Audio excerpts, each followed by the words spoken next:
moment ago, and I'm really sorry that there are about 15 of you waiting on the stream, and there was just this dreadful feedback. I couldn't hear myself think. I couldn't deal with it. So I hope you understand why I've done this. I've tried to um, I've tried to fix it. So I'm now live in a new live. This is my first attempt at going live, so you'll have to just excuse me. I'm learning on this live. So hi again, Catherine. It's great that you managed to work out what was going on. I'm really sorry. I'm going to delete the other live. It was embarrassing. Hi Julia. Hi Linda. Hi. Yes, we're back. I figured that I've seen Karen Davis do this before, where she starts live and then like the computer messes up or something, so she just ends up on another live. So this is what we're doing. Hello B Cat. Hello. Thanks for the feedback, Linda. Yes, I was going to try and do live on my phone and texting on my iPad here, and I think that's what set up the feedback loop.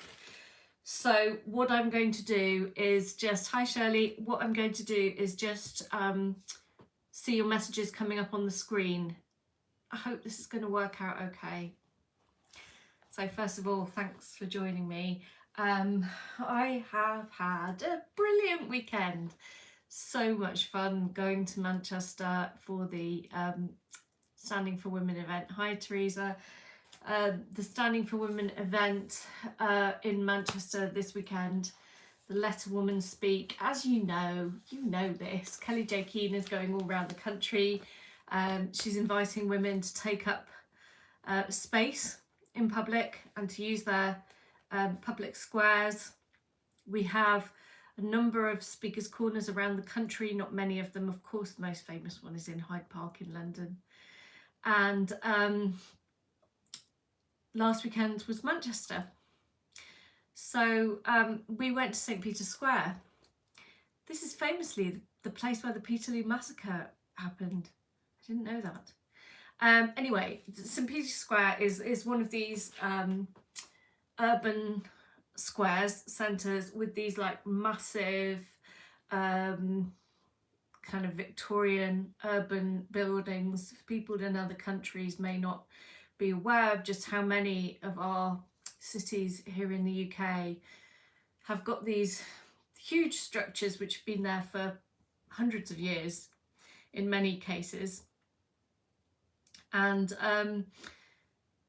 they are magnificent, they are imposing, and of course over the years they all get changed, don't they? And so now we've got, you know, change of Starbucks and everything else in our urban centres as well, but we still have these incredible open squares. And although I used to go to Manchester a lot years ago, haven't been there particularly frequently over the past kind of 10 years. Hi. So I went there, and the first thing that happened was, hi Duckling, and the first thing that happened was that I got off the train and I was immediately accosted by a woman who said to me, I think we're going to the same place, because we were wearing kind of turfy t-shirts. And so I immediately had made a friend before I'd even left the station. So we poodled around in Manchester. We'd got there really early. We were about an hour and a half early for the event because we knew that there could be protests, there might be last minute change of venue, you know, anything can happen. And I want to give a huge amount of credit actually for the organising team. Now, I don't know them all, but I know that there are some of them by name. Is it okay for me to name them by name if I use their first names? Turfy t-shirts are dead giveaway. I know. It was like codes and like signals we were doing as we went across Manchester. And then actually walking from there to a local supermarket, I was accosted by a little group of women who said, oh, it's Claire from YouTube. And I was like, what? and it was really weird because they'd actually been watching my videos, and like that happened quite a lot on Sunday. So I was really amazed and really glad that people are enjoying the videos. So that's great. But again, they wear a discreet dinosaur outfit next time. Yeah, that's right. You can't be too discreet, can you? I do have a specially turfy dinosaur that a woman gave me. Look at that. It's in suffragette colours as well. I love it. So yeah, so we were bumping into women all over Manchester basically, and got to St Peter's Square. It was after midday, but it was well before 1. 1 was the scheduled start of the event. So I don't know. So about 12:30, got to the statue, whizzed around it a bit. I could see that the activists had completely surrounded the space. They had a sound system set up. I'm sure you've seen it all on the videos, and yeah, it was quite scary. I mean, seeing people essentially dressed as paramilitaries is never a good sign at protest, and it's always like, stay away from those people. And it always has been, because that's always a gang of young men with too much testosterone, and you know, they're looking for a ruck, they're looking for a street fight, and they don't much mind. It could be the police that they end up fighting with, it could be somebody else. Yeah, so it's not long after this that I get to this conversation, so I'll take you there. So these guys were all dressed up like this, and I thought, oh no, there's going to be trouble. And then around them there was like another circle of more like casually dressed protesters with the little cardboard signs and stuff. But they were all being very aggressive as well, and I could see that there were a number of women who'd arrived earlier who were at the statue already, including the wonderful Alex that you'll have seen on, I think it was GB News that she was on. The wonderful woman that had the suffragette flag and then was like manhandled by the guys wearing black. Absolute warrior. Such an impressive woman. And, you know,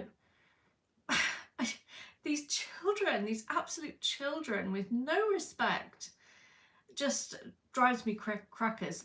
As it happens, I didn't see any of that happening. I must have arrived there at around the time that was happening. Perhaps I arrived there a little bit before that, and it's possible that I was already engaged in conversation with Hannah when all that was going on, because I definitely left the statue area with Alex. She was walking behind me, and there was another woman walking on the other side of me at the point where we decided to leave. So yeah, so I went and, like, as you saw in the video, tried to get like close to the statue. I wanted to get, she was on Talk TV as well. Great. She did a really good media performance as well. Yes, this is actually live. Don't ask about the other one. It went wrong in every way. So as you saw from the video, approached the protesters, and Hannah was there with her brother, she told me, and they were happy to engage in conversation. The brother, first of all, was the one that engaged in conversation, and he was quite rude and was very much kind of giving it the attitude of, you know, just educate yourself, like as if I don't know anything about this subject. I've probably been studying it since he was in primary school. I know quite a lot about it by now. That's the thing that gets me with these kids. Hannah herself, I consider Hannah to be one of these typical women who are supporters of the trans cult. And I don't know about you women watching, but I certainly feel a real sisterhood with women who are enthralled to the trans cult, because it's not long ago that I was there too, with this you know, convinced that I'd found this group of marginalized people that really needed my help. You know, that female socialization is a bitch. It takes a long time for us to work through it. So, you know, in fairness to Hannah, she was civil. She explained her points to the best of her ability in a very difficult environment. I don't think it's easy for people to understand what it's like to try and marshal your thoughts when there's people blaring music that loudly in your ears. It's very, very difficult. There's also a part of your brain that's on alert because you know that these men could become violent. And so because I recognised that she was much younger than myself, I also felt I had an obligation to Hannah to make sure that I wasn't going to make her feel uncomfortable, put her at risk in any way. So I was also looking out for any danger that might be threatening her. It was a really interesting conversation, and it went around the houses a little bit.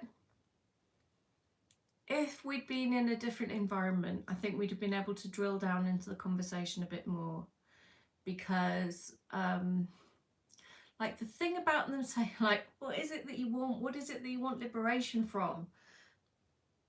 They don't actually know, because you're not allowed to question it. You're never allowed to actually go to that place where you say to people, what is it that we want liberation from? And in the same way, they want medical care. We're not in America. You have the NHS, you have brilliant medical care. It's free at the point of use. Everywhere in the world that doesn't have socialised medicine is jealous that we're not bankrupted when we're sick. You know, it's not perfect. There are waiting lists for far too many parts of it. COVID has really been difficult, but you know, ultimately, aren't we fortunate that we have healthcare? You know, the fact that you can believe that you need healthcare and that's it. I mentioned that phalloplasty was hard to access in the UK, and that's true, because I don't believe that there are any NHS surgeons now offering phalloplasty. The reason for this is that it is a nightmare for doctors to offer this surgery. It has such a dreadful rate of complication. Yeah, good, exactly. It is a human rights abuse to do this to women's genital area. I do not see why we cannot prosecute these surgeons under the FGM laws. When you see what they've done to some of these women, I'm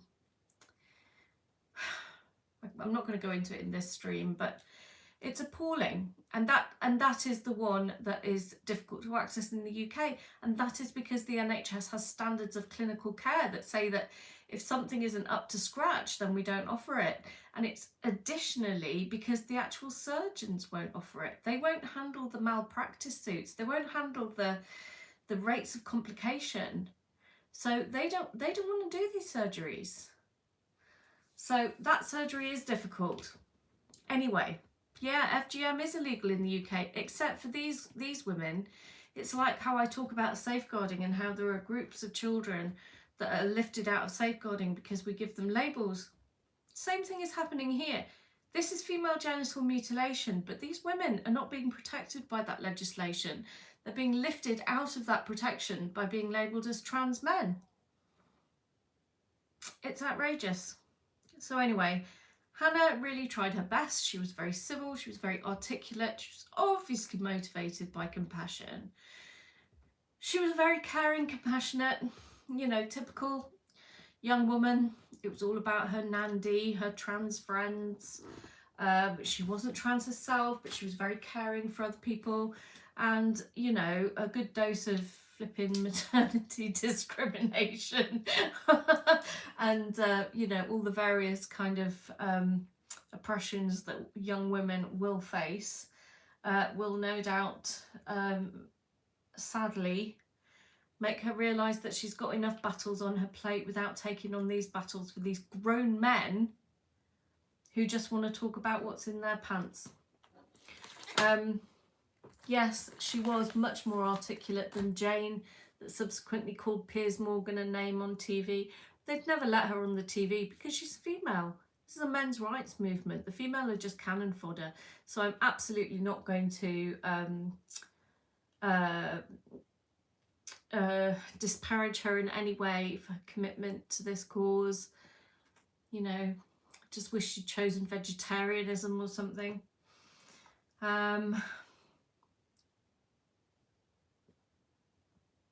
Excuse me. So we went on to talk about the trans child. Again, they both made it really clear with the way that they spoke that they had been talking to grown-ups who told them that they remembered being trans children. It was really clear that they hadn't talked to children that had this label attached to them, which is good because, you know, in general, we don't want children to be talking to random adults about such sensitive things. But I am a mum and my children have many friends and I talk to many mums, and I do know plenty of children that have been,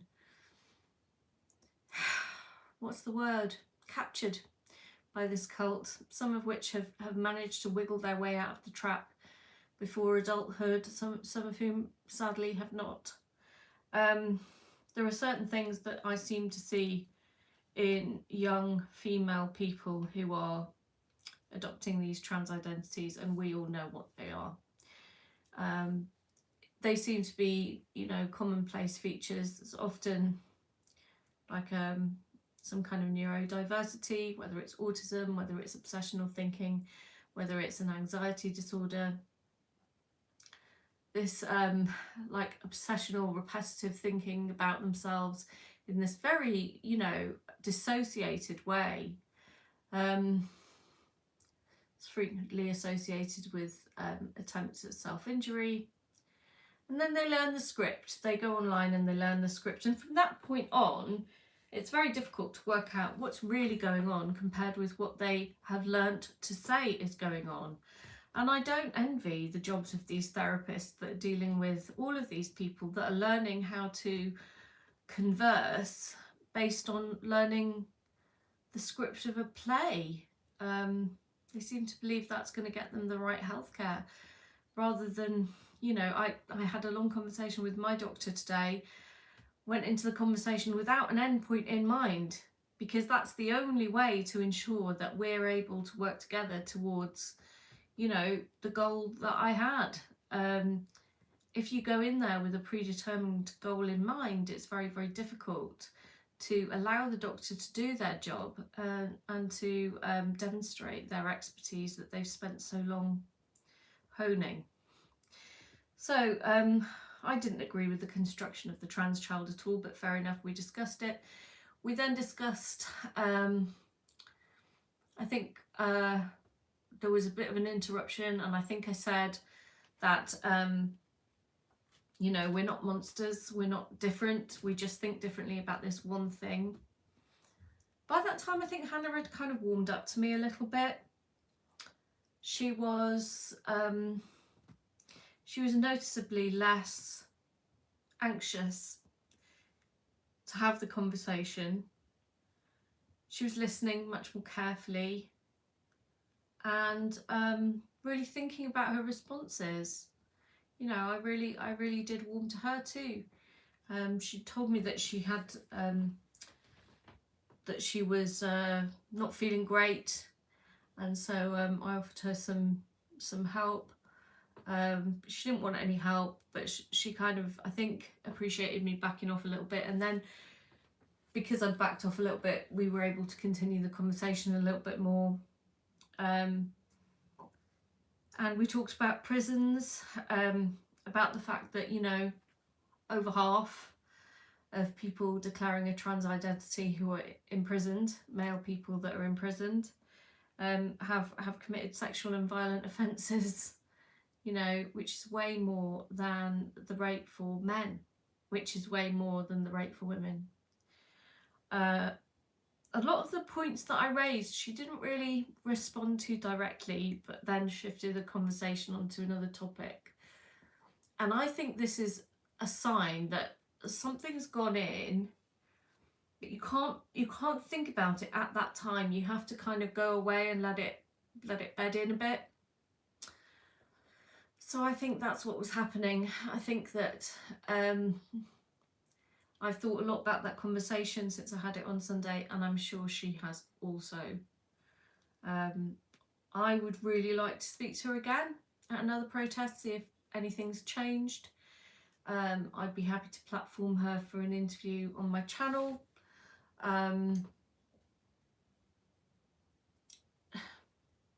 It's very difficult because I think the social consequences for these young women, if they decide to speak out publicly about this ideology, they face such serious social consequences that I feel that it's really important that we don't push them into that position.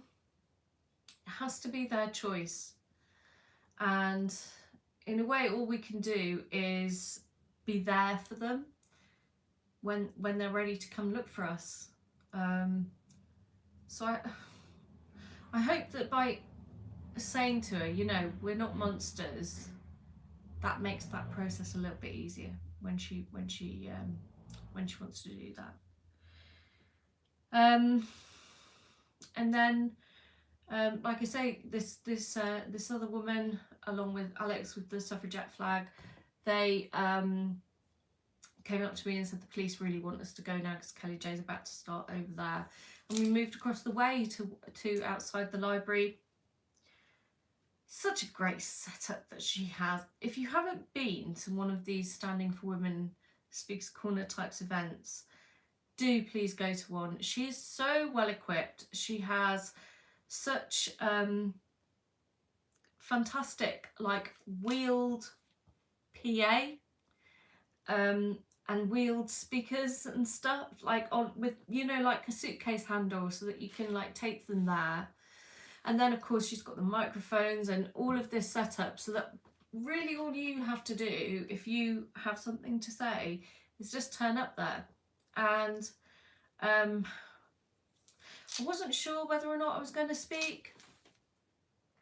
I'd spent some time thinking about what I wanted to say, and I'd written quite a lot of things down on various different topics. I couldn't decide what I was going to talk about, but in the end I decided to, because another speaker, Dr. M, had already got up and talked about how kids aren't kinky, so I thought I'd get up and I'd follow up with some more talk about how children are neither trans nor do they have innate autogynephilia. Oh, thanks, Catherine. That's really kind.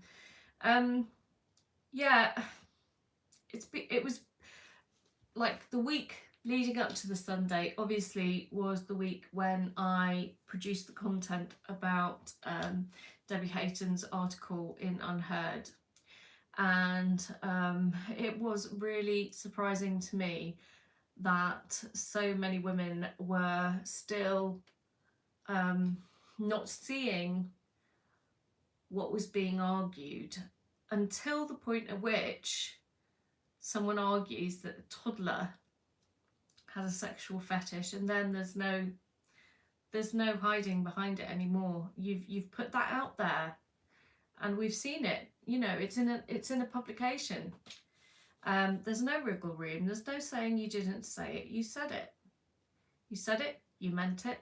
We heard it. Having said it, you know, we must then respond to it. How are we going to respond to it? Is this somebody that we want to have in the movement? I mean, I'm not a believer in having men in the feminist movement as it is. There are wider things going on right now, like for instance, Kelly-Jay's event. I wouldn't call it a feminist event, basically because she doesn't call herself a feminist, but also because she explicitly says it's for both men and women. And although she always says women have to go first, so only when like there's no more women that are prepared to speak, that's when men can talk. But that's a good tactic, because we know that women often don't speak up when men are hogging the microphone. So I really appreciated that. I don't think I would have stood up to speak if I'd had to like put my hand up ahead of a bloke, you know.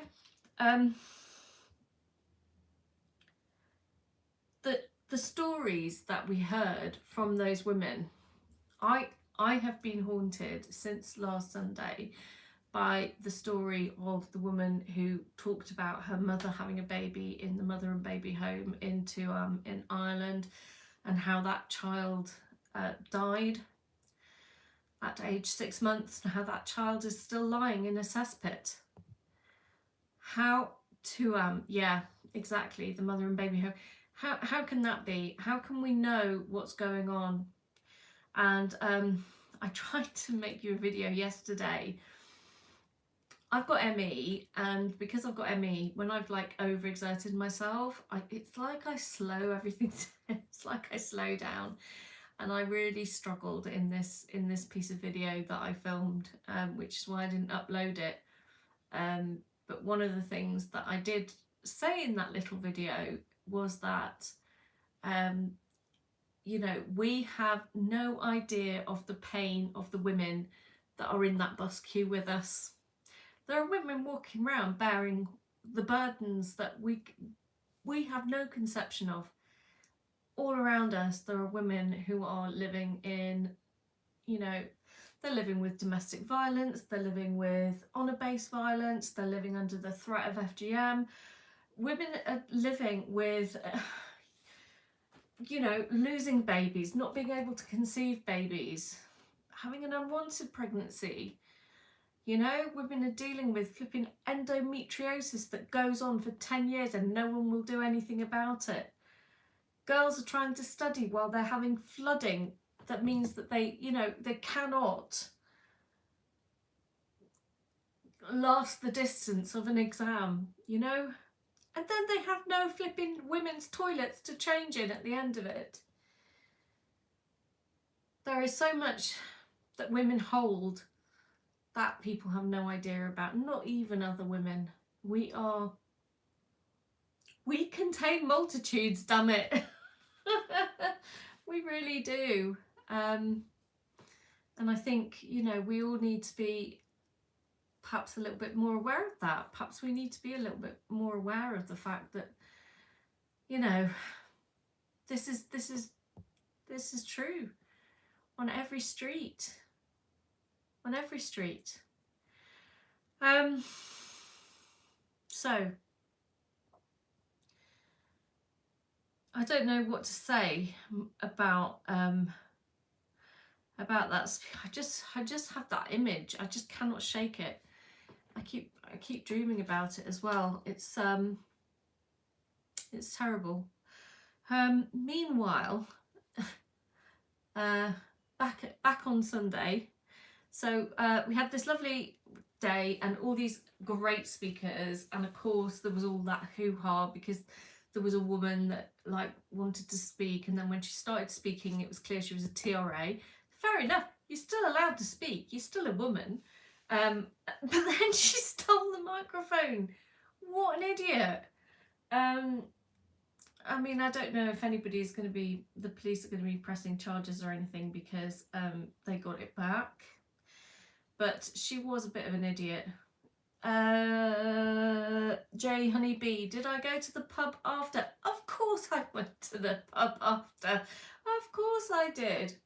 Yes, I thought it was performance art too, but it wasn't. Yes, of course I went to the pub after. I'm British, damn it. So of course I went to the pub after my feminist event. That's what we do. Even though I very, very infrequently drink, and I didn't have anything to drink, I had a ginger beer, which I very much enjoy. Other people did partake of alcoholic libations and continued to long after I left to get my train home.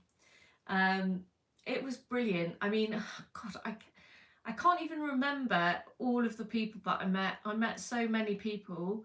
I also reconnected with so many people that I've met before really briefly and said hello to.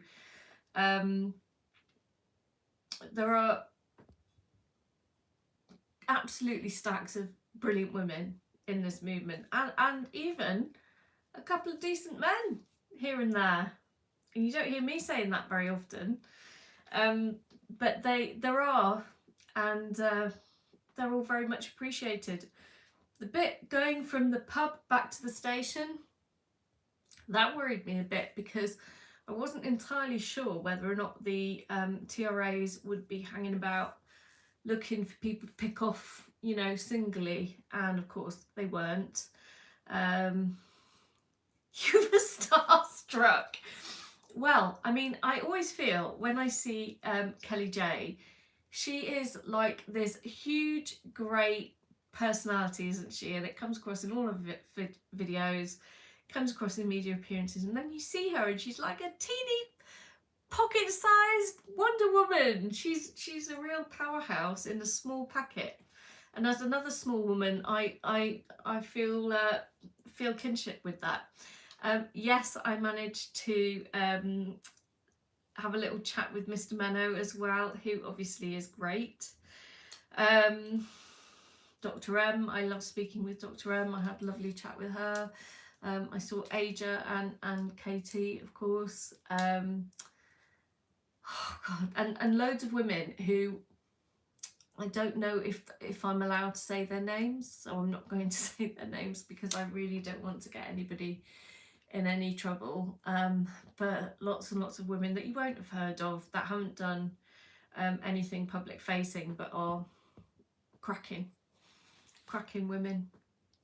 They're often anonymous Twitter accounts that I follow for years, and then I meet them in the flesh and I'm like, wow. Yeah, Dr. M is great. I also want to give a shout out to Mr. Dr. M, who is also a doctor. So it's, you know, Dr. M, Mr. Dr. M, you know, whatever you want to call him.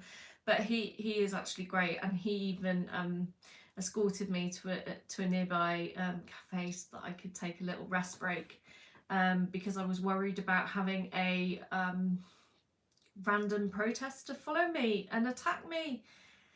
How insane is that? In a public place in the middle of the afternoon in Manchester. But I knew that they were perfectly capable of picking us off, and I know there is no doubt in my mind that if any of them felt protected enough, they would have a pop at a woman, whether it's me or whether it's somebody else. If they got one of us on our own, they would behave very differently to how they behave when they see several of us together, and there are police in the environment as well. What else have I done since I got back? I have been busy writing postcards. I don't know if you can see that. These are some of my Keep Prison Single Sex postcards. This one is to the Chief of Police. Thank you for safely policing a rally I attended last weekend. Women wished to gather. We were prevented by black balaclava-clad misogynist terrorists. At least one woman was assaulted. However, when we relocated outside the library, you kept us all safe. Sincerely, Claire Jones. That's going to the police chief. This one's going to Andy Burnham, Mayor of Manchester. As you may be aware, women gathered in Manchester to discuss women's rights on the 15th of the 5th. We wanted to meet at the statue of Emmeline Pankhurst. We were prevented by black balaclava-clad thugs. Thanks to your Greater Manchester Police, we were able to safely rally outside the library. Thank you for ensuring our safety in the face of misogynist terrorism. With thanks.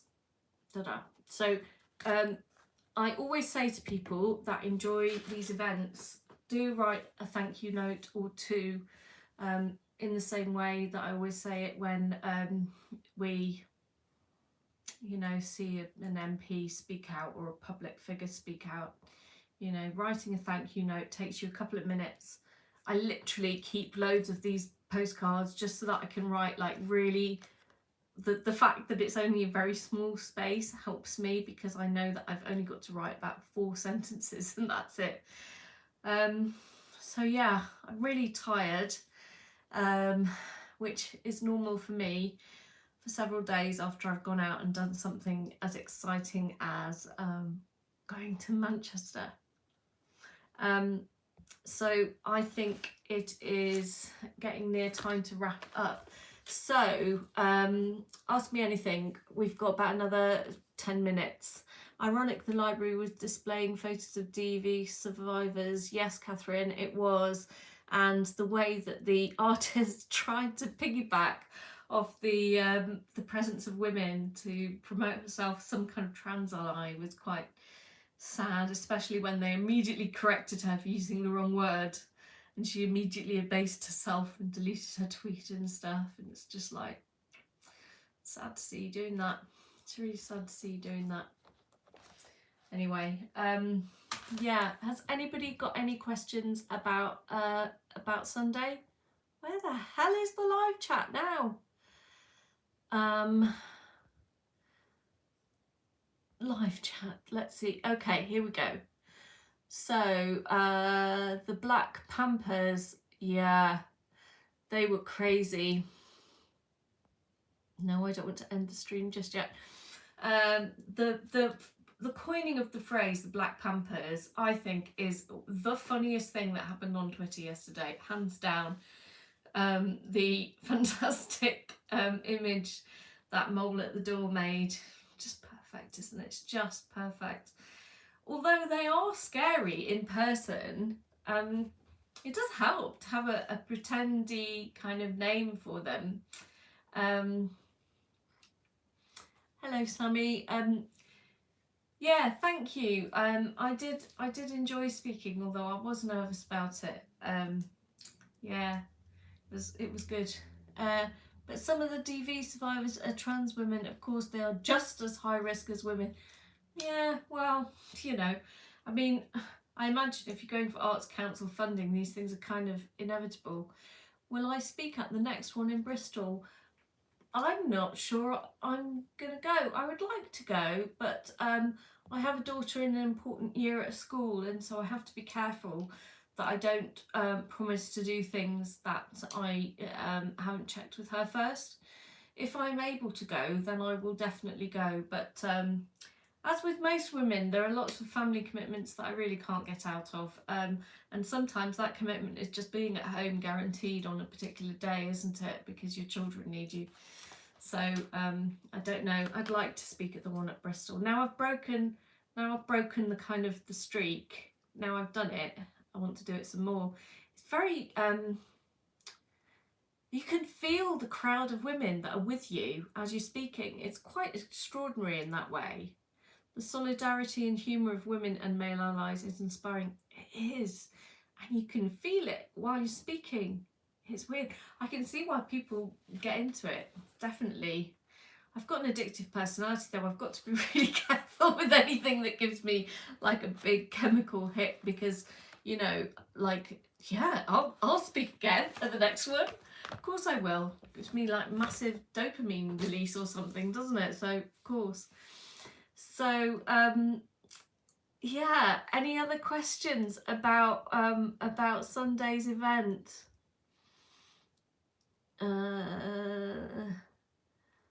Same in Trinidad.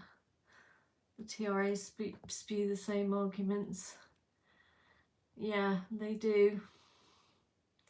I was worried the police would leave at the Crumbly Duckling set and then some attacks might begin. Yeah, I was too. Yeah, teeny tiny KJ, she's beautiful too. She really is. She really is. How do I get out of this now? Oh, I don't know whether or not I'm going to hide all chat messages. Yeah, she is beautiful. It's one of her lesser qualities actually compared with her character. But yes, she is a good-looking woman. Were the police helpful? I believe that they were helpful to the organising team, who did liaise with them ahead of the event to talk about our safety. And I believe they liaised like during the event and in the immediate aftermath as well. I believe there was a lot of communication that went on this is the thing about putting on these events that is often hidden from people, is that there's a lot of jobs to do, just to kind of make everything go okay, and when it works right, you don't know it's happened. You only get to hear about things that go wrong, and this is why, you know, I'm very, very grateful to the team behind Kelly J that helped to organise this event, and I'll do whatever I can to support them, you know, as I would for any women that want to put on events. Any other questions? Show chat. I did well talking to Hannah at the TRO with the music blaring. Yeah, it was very distracting. It was very distracting, and like I said earlier in the chat, there was that kind of threatening element, because I knew that, like, if somebody would be able to get behind you and be out of the eye line of the police, I have no doubt that they would commit violence, like, to your back.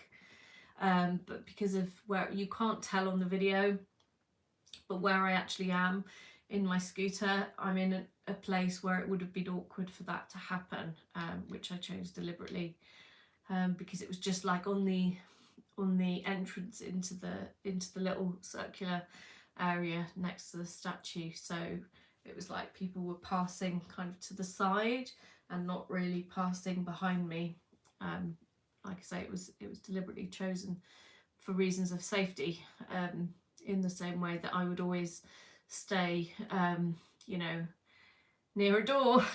If I was going into a room with somebody that I felt might be threatening me, I would always be closer to the exit than them. I have had other encounters with similar activists in these parts, and they are children. They, to me, because, you know, I'm that much older than them, they just look like children to me, and I just I just want to kind of grab them by the scruff of their jumpers and say, does your mother know that you're behaving this way? And I'm going to tell your mother, because, you know, I generally feel like I'm probably only 1 or 2 mums removed from your mum. I call it the mumphia, that thing about how, you know, your kids always used to wonder how you got to know about things that happened, and it's because another mum will call you up and tell you, and, you know, you do the same for them. Those kids, they could be dangerous, you know. I have no doubt if they thought they would get away with it, they would commit violence, but they are children. They are young adults. They are still in that adolescent phase where their frontal lobes are still developing. They haven't got that adult ability to actually rationalize, is this a risk that's worth taking? You know, is it worth me facing an assault charge to get one over on this person?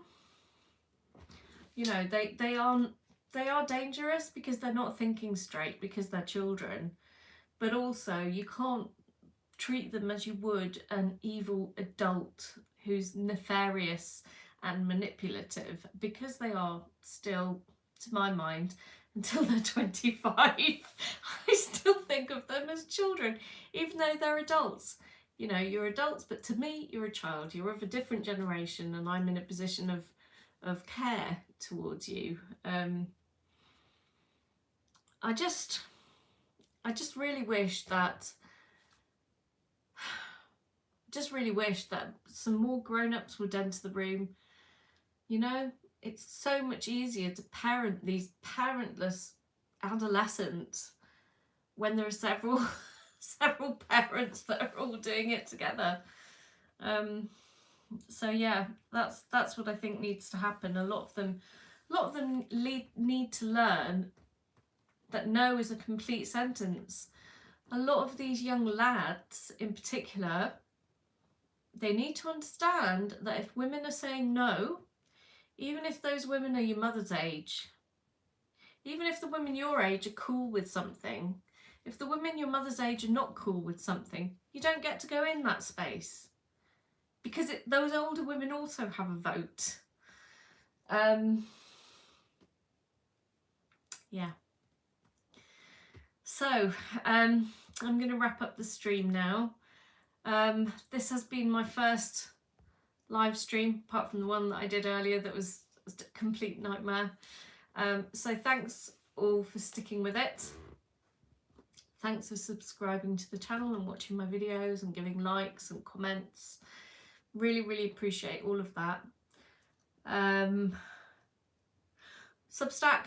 I've got a Substack. I did publish a transcript of that conversation that I had with Hannah, which was really quite a nightmare to transcribe. So many sections, I had to just play it and play it and play it and see if I could pick out the voice that I swear my ears are ringing. Because you know, you're just subjecting yourself to that noise, aren't you? But I thought it was important because there were several people said to me it was really hard to access the video because of all the background noise. Yeah, I know, that's why they were that's why they were doing it, to stop the activists from talking to us and finding out that we were reasonable. So yeah, so if you would like to sign up to the Substack, there's plenty of stuff on there. Yeah, can't think of anything. Oh, PayPal. My PayPal details are always in the description box. Not of this live stream, obviously, because I didn't think of it.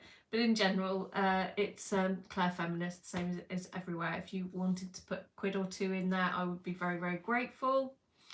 I have now bought a lapel microphone, but sadly I bought the one that isn't compatible with Apple. So I've also had to buy an Apple to microphone adapter. It's a microphone that somebody on the channel recommended, so it better be good or else I'm blaming you. So that should be in effect before the end of the week. My Connecty thing should arrive before the end of the week. So I don't know if I'll be uploading tomorrow or whether or not I have to do some decorating. So either tomorrow or the next day I'll be back with another video. So thanks so much for watching the stream and take care. I'll see you soon.